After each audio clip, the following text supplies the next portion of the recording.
अगर आप बहुत टाइम से रिलेशनशिप में हैं तो आपको लगता है कि यार हम एक दूसरे के लिए ही बने हैं, हम एक दूसरे को बहुत अच्छी तरह से समझ सकते हैं। जब आप लिव इन में रहते हैं तो आपका कॉन्फिडेंस बहुत ज़्यादा बढ़ जाता है, क्योंकि एक मैरिज लाइफ जैसी आप लाइफ जी रहे हो लेकिन फिर भी रिलेशन को बहुत ही अच्छी तरह से चला रहे हो, तो पॉसिबिलिटी है कि आपको ये बहुत ज़्यादा ट्रस्ट बिल्ड हो जाए अपने रिलेशन के ऊपर।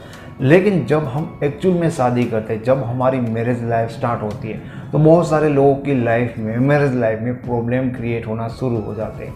ऐसा नहीं कि जस्ट अरेंज मैरिज वाले लोग भी, जिन लोगों ने पहले रिलेशन में अपना काफ़ी टाइम स्पेंड किया, पहले से ही एक दूसरे को प्यार करते थे, वैसे लोगों की लाइफ में भी प्रॉब्लम क्रिएट होते हैं शादी के बाद।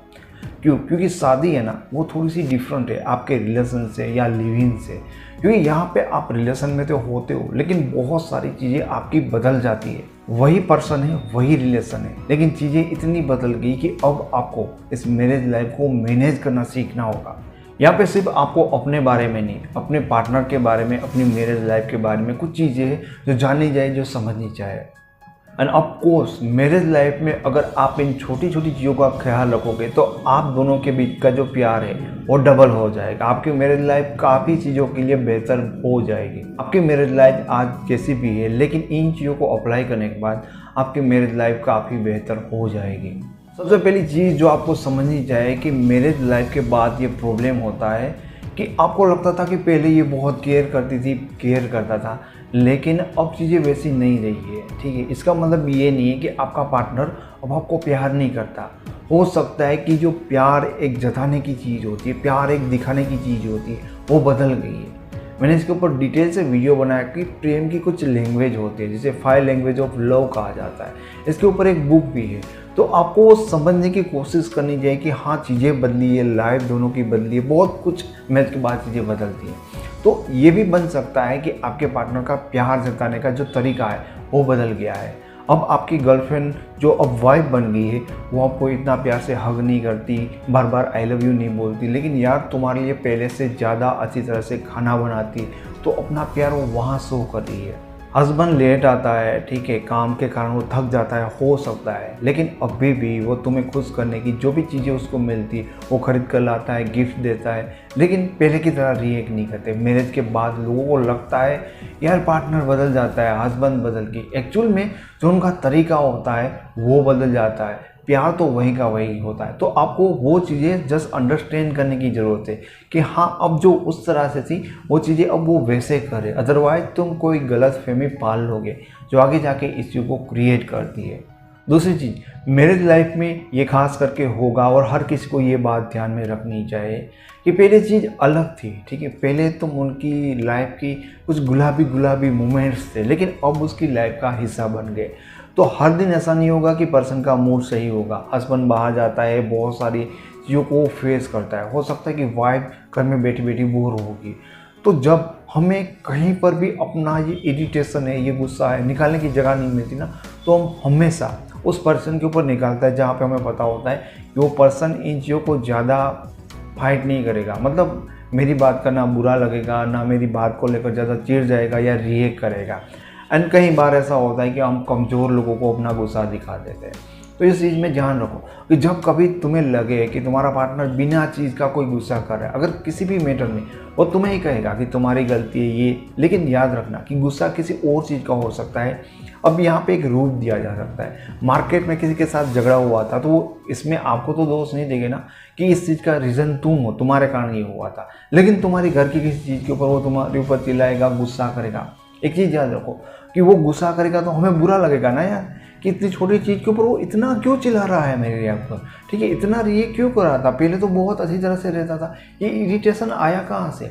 तो हमें गुस्सा आता है और हम भी उनके ऊपर गुस्सा करने लगते हो, तो चीज़ें क्या होती है, फाइट होती है कि दोनों ही तलवार लेके मैदान में आ गए, तो अब यहाँ पे खून ही बहेगा ना आगे। चीज़ समझो, बहुत अच्छी चीज़ ये है कि जब कोई ऐसे गुस्सा करे ना तो चुप हो जाओ, उनकी बात को एग्री करो, समझने की कोशिश करो, उनका गुस्सा निकलने दो।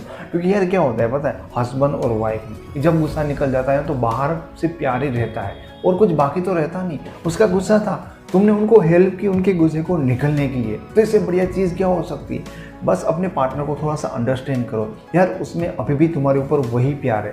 तुम्हें लगता था पहले तो मीठी मीठी बातें थी, अब गाली गलौज पे आ गए, अब गुस्सा करने लगे। नहीं, अभी इज्जत वही है, प्यार वही है। लेकिन यार क्या करें, कोई जगह नहीं है जहाँ पे ऐसा रिएक्ट किया जाए। तो हमें एक्चुअल में उनकी हेल्प करनी चाहिए कि यार जो उसके दबी भावना है, इंसान कहीं ना कहीं तो रिएक्ट करना ही चाहता है, तो निकल जाए। उसके बाद आपके लिए बेतहा मोहब्बत ही होगी। तीसरी चीज़, बहुत ही ज़्यादा इम्पोर्टेंट चीज़, जब शादी में आ जाते हैं ना तो लोग एक काम करते हैं जो बड़ा गलत है, वो है थोपने की चीज़। कभी भी आपको अपनी चीज़ें दूसरे पार्टनर के ऊपर थोपनी नहीं चाहिए। रिलेशनशिप में हम कहते हैं कि ओके हो गए, ठीक है, कॉम्प्रोमाइज़ कर लेते हैं, लेकिन जब शादी कर लेते हैं ना तब हमें लगता है कि नहीं, मेरा हस्बैंड ऐसा ही होना चाहिए, मेरी वाइफ वैसी होनी चाहिए। मैंने तो एक लड़की से बात सुनी थी कि मैं अपने हस्बैंड को बहुत ज़्यादा फोर्स करती थी कि तुम मेरे मदर को, मेरे फादर को, मेरे कजिन्स को कॉल किया करो, 15 दिन में 20 दिन में एक बार कॉल करो ऐसे। क्योंकि मेरे जो और कजिन्स हैं उनके सारे हस्बैंड, उनकी वाइफ ऐसे ही मतलब अपने लोगों पे कॉल करते हैं, तो तुम्हें भी करने चाहिए। अभी ये कोई बंदा ऐसा होगा, ठीक है, मेरे जैसा, जिनको लोगों के साथ ज़्यादा बातें करना, फालतू की बातें करना, कैसे हो, कहाँ हो, वो पसंद नहीं है। अब वो लड़की उसके ऊपर थोप रही है ना एक अपना, क्योंकि उसको लगता है कि ऐसे होना चाहिए। लेकिन यार सामने वाले को अंडरस्टैंड करो, क्योंकि वो हो सकता है कि तुम्हारी वाइफ है, हो सकता है कि तुम्हारी हस्बैंड है, लेकिन नेचुरली उनको ये सारी चीज़ें करना पसंद नहीं है। जब हम ऐसी चीज़ें थोपते हैं ना तो चीज़ें बिगड़ना स्टार्ट हो जाती है। हमें लगता है कि यार सामने वाला इंसान हमें कंट्रोल कर रहा है, लेकिन उनको लगता है कि यार ऐसा होना तो और ज़्यादा इस रिलेशन को हमें खिला हुआ महसूस होगा। लेकिन चीज़ें गलत है यार। तुम एक अलग पर्सन हो, तुम्हारी थिंकिंग, तुम्हारे बिलीव्स, तुम्हारे ड्रीम्स, तुम्हारी चीज़ें सब कुछ अलग है, वो पर्सन भी अलग है। तुम साथ में हो अभी, तो एक दूसरे को अंडरस्टैंड करना पड़ेगा।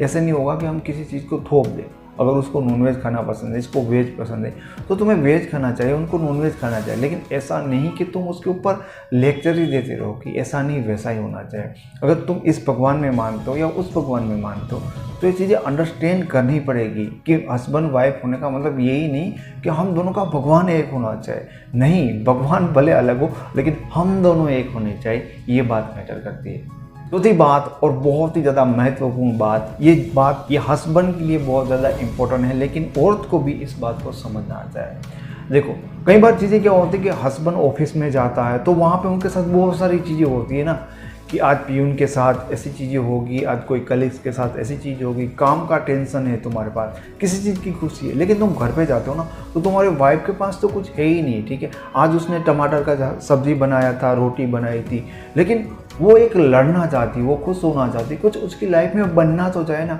कुछ घटनाएं बनती नहीं है, तो जब तुम शाम को जाते हो थक कर, तो तुम्हें बताएगी कि यार आज काम वाली ने ऐसे नहीं किया, वो चीज़ें वैसे नहीं है, आज तो पानी का ये हो गया।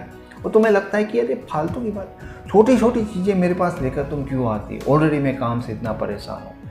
मेरे भाई तुम ना अभी पूरे हो गए हो, तुम भर गए हो, तुम अपनी सारी चीज़ों से थक गए हो, क्योंकि तुमने पूरे दिन इतने लफड़े किए थे। लेकिन तुम्हारी वाइफ ने तो कुछ किया ही नहीं ना। उसकी लाइफ में भले खुशी नहीं, कुछ दुख तो होना चाहिए ना। इंसान कैसे अपनी लाइफ को काटे, कैसे अपनी इस चीज़ों को संवारे, उसके पास सुख हो या ना हो, लेकिन रोने के लिए दुख तो होना चाहिए ना। अब उनके दुख को भी तुम समझना नहीं चाहते तो वो क्या करेंगी? इसलिए जब तुम जाओ और सामने वाला बोलने लगे ना तब उनको सुनना, क्योंकि वो भी चाहता है अंदर से खाली होना। अब उन्हें पूरे दिन बहुत सारी चीज़ें अपने दिमाग में ठूस लिया अकेले बैठे बैठे बैठे, तो वो निकालना चाहते। एटलीस्ट तब उनकी बात को सुन लो। ज़रूरी नहीं कि ये हस्बैंड के साथ हो या वाइफ के साथ हो, दोनों को समझनी चाहिए कि अगर मेरी लाइफ में इतनी चीज़ें हैं और उसकी लाइफ में कुछ नहीं है तो बहुत कुछ उसके अंदर होगा जो जस्ट फरियाद होगी, बहुत सारे क्वेश्चन होंगे जो उनको वो चाहते नहीं कि आप सोल्व करो, लेकिन एटलीस्ट वो ऐसे चाहते हैं कि आप उनकी तकलीफ को वो सुनो, समझो और उनको महसूस करने की कोशिश करो कि वो क्या चीज़ें फील कर रहा है, क्या चीज़ें उनके साथ फेस कर रहा है। पांचवी चीज़ तो मैं बहुत ज़्यादा आपको ज़रूरी कहूँगा कि आपको अपने पार्टनर के साथ क्वालिटी टाइम स्पेंड करना चाहिए, अपनी हस्बैंड के साथ, अपनी वाइफ के साथ। देखिए हो सकता है कि आप दोनों साथ में रह रहे हो, बहुत टाइम से आप दोनों की शादी होगी, संडे के आप दोनों घर में मूवीज़ देखते हैं, लेकिन घर है ना एक वो जगह है जहाँ पे सब कुछ स्टार्ट होता है, जब कुछ एंड होता है। जब आप बाहर के माहौल में जाते हो, अलग जगह पे जाते हो, तो कुछ चीज़ें क्रिएटिव हो सकती है, अलग विचार आएंगे, अलग मूड बनेंगे, अलग चीज़ें करने का मन बनेगा। क्योंकि हस्बैंड और वाइफ घर में भी रहकर प्यार कर सकते हो और बाहर निकल भी कर सकते हैं, ठीक। लेकिन जगह बदलती है, कुछ माहौल बदलता है, कुछ मूड बदलता है, तो वहाँ जाके कुछ यादें कमा लो अपने रिश्ते की, वहाँ जाके कुछ मेमोरी बना लो अपने पार्टनर के साथ। क्योंकि यहाँ पर रहकर वही चीज़ें होगी। अगर झगड़ा चल रहा है, अगर किसी चीज़ के ऊपर दोनों का माइंडसेट इधर उधर हो रहा है, तो बाहर निकल के जब आप दोनों सोचेंगे ना, तो एक दूसरे की नाराज़गी ऐसे चुटकियों में ही ख़त्म हो जाएगी। क्योंकि बाहर जाकर ऐसे आपका माहौल, आपका माइंड, आपका नेचर सब कुछ लाइटम लाइट हो जाता है, जो परफेक्ट होता है एक अच्छा टाइम स्पेंड करने के लिए, एक दूसरे के लिए जो फील करे वो चीज़ें जताने के लिए। घर में भी वही प्यार होता है, लेकिन निकलता क्या है, इरिटेशन निकलती है, क्वेश्चंस निकलते, आर्ग्यूमेंट निकलते। तो थोड़ा टाइम यहाँ से निकाल के वहाँ अपनी यादें आपको क्रिएट करनी चाहिए। अगर आपकी मैरिज लाइफ में बहुत ज़्यादा प्रॉब्लम है तो आप मेरे साथ अपनी पर्सनल प्रॉब्लम के लिए directly phone call appointment book कर सकते हो, जिसका लिंक मैंने आपको डिस्क्रिप्शन में पहले से देकर रखा है। तो ऐसी छोटी छोटी चीज़ें हैं जो मैरिज लाइफ में प्रॉब्लम को क्रिएट नहीं होने देगी, और अगर आप इन चीज़ों का अपनी लाइफ में, अपनी मैरिज लाइफ में यूज़ करते हैं तो आपके रिलेशन को ये काफ़ी हद तक बेहतर बना देगा। मैं उम्मीद करता हूँ कि आपको ये वीडियो पसंद आया होगा। वीडियो अच्छा लगा है तो इसे लाइक करें, इसके बारे में कुछ कहना चाहते हो तो कमेंट करें, एंड वीडियो चैनल पे पहली बार है तो चैनल को सब्सक्राइब जरूर करें। Thank you so much.